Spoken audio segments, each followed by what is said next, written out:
Здравейте! Народно чаше Тюркоаз излиза сред гражданите, за да задава въпроси на случайни минувачи по повод Международния ден на Земята. Знаете ли какъв ден е днес? Да. Днес е Международен ден на Земята. Знае го това. 22 април, да. Благодаря. Международен ден на- А мислите ли, че в нашия град се грижа достатъчно за околната среда? Не, определено не само в нашия град, в цялата страна. Това е един сериозен проблем. Благодарим, а вие дали рециклирате? Ами опитвам се каквото мога. Благодарим ви много. Много. Сега И аз може да ви подарим една книга. Заповядайте. благодаря ви.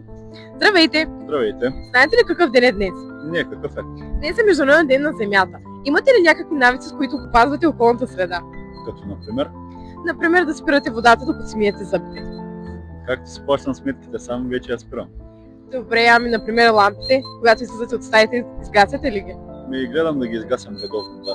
Добре, благодаря. Сега ще ви подарим една книга. Заповядайте.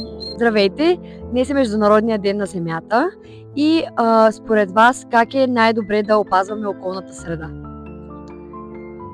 Мисля, че трябва много да се потрудим за опазването на околната среда.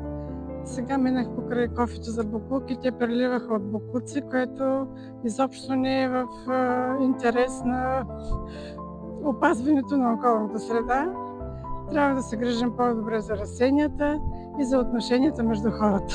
Благодаря ви страшно много. Поради тази причина, че отговорихте много добре, ще ви подарим една книга. Заповядайте. Благодаря ви. Здравейте! Здравейте! Знаете ли какъв ден е днес? Мисля, че е ден на Земята. Според вас, кой е най-големият замърсител?